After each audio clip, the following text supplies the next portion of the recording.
Hello, this is Chris with Connected Home, and we're going to do a quick run through of the Elan G system for home automation. We'll be showing it on their TS7 in-wall touch panel, but their iPad and iPhone interfaces look identical. Elan has done a good job of separating each of the subsystems out into their own tab. The first tab is the Home tab.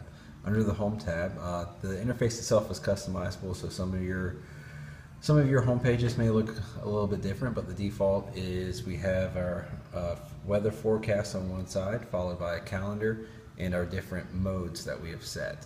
Most of you in your homes, you'll have a home mode and an away mode, maybe even a vacation mode. Here in the showroom, we have open, closed, and when we're in the back. On the calendar, you can actually click on a specific date and then leave a note for the other people in the house. Could be useful.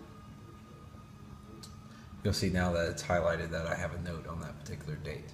It's also on the TS7 and TS10 touch panels. There's also a built-in stylus that will make writing those notes a lot easier. So now that I'm done with this tab, to go back, I hit the G icon in the top left corner, and now I'm back with my different tab selections. Under video, I'll have all my different video cameras that I have set up throughout my store. Of course, in your house would be the cameras that are set up around your house. I can click on a specific video and then they'll pull it up bigger. I can hit full screen if I want to fill the entire screen. And to go back to the video camera selection page, I can hit the video icon right here. And that'll take me back one page where I can see all my different cameras again. And again, back all the way out, I'll hit the G icon again. From here we have our security icon. Under security, when I first go to it, it will tell me if my system is armed or ready to arm, and it will show me if any of the zones are faulted. Right now, none of my zones are faulted, meaning none of my doors are open in your home. It would also mean none of the windows are open, none of the smoke detectors are going off, none of the motion detectors are being sensed. At the bottom, I have my modes for security. I can disarm the security system. If I press disarm, you see the keypad pops up. I can arm it by pressing away, or I can press stay and have it go to the stay mode for the alarm, meaning that the alarm is set but the indoor motion sensors are turned off, so that as I'm here in the house at night, I won't set off the system. I also have a tab up here that says zone. I can click and see each of my different zones. This would be each alarm sensor that you have throughout the house, and you'll see if those zones are faulted or not. And if your system allows it, you can also bypass those zones. So for instance, if you wanted to leave a window open at night for air circulation. And another cool feature is I have a history tab. Under the history tab, I can see what each zone has done and at exactly what time. So if I needed to see if a door was opened at a specific time or a bedroom window had been opened that night, I can go in and see when that happened. Again, to go all the way back out, I just hit my G icon. And from here we have climate.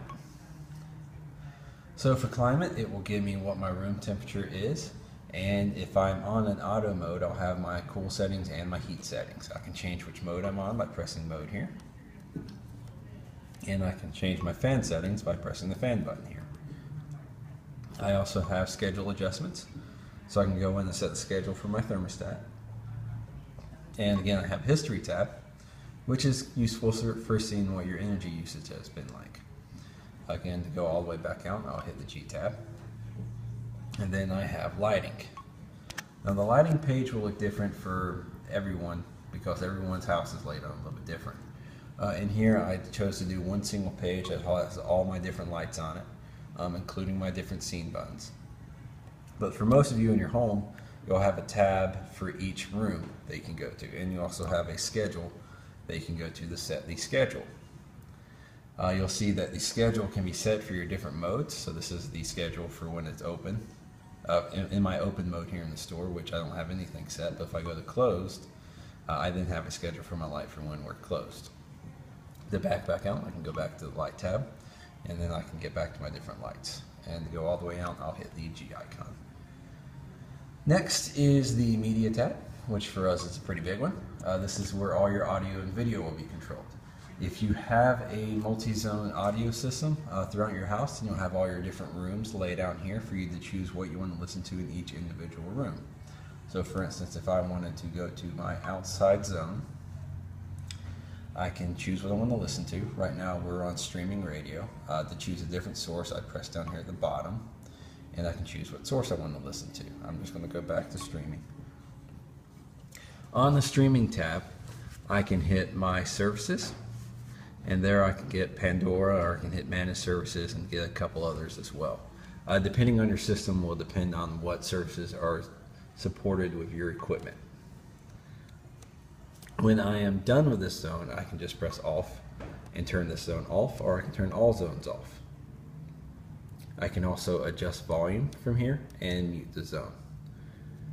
If I wanted to go to a different room, I could hit this arrow here and go to see my different rooms and adjust them accordingly, just the same way.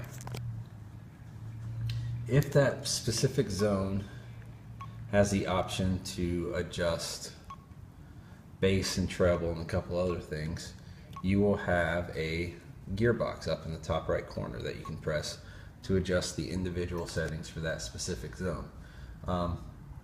In a surround sound zone, you'll be able to adjust your different sound modes, your different surround settings, and processing modes. For normal house audio, it would basically just be bass and treble adjustments. To go back to my media, I can press the CD button there, and again I can choose which zone I want to control, or I can press the G and go all the way out. For most of you, those will be the only tabs that you'll have. Some of you may also have a irrigation and pool control. Since the majority of you do not have that, we won't cover that in this video, but we can always add that in later. One final thing for those of you that are controlling this from an in-wall touch panel instead of a iPad, you'll have a few hard buttons here on the side. On one side, I will have volume up and down for that specific zone that the panel's in, power for the zone that the panel is in, a lighting button that will take me directly to my lighting page, and a little moon icon that will put the screen to sleep. And that is pretty much it. You know how to contact me if you have any more questions. Thank you.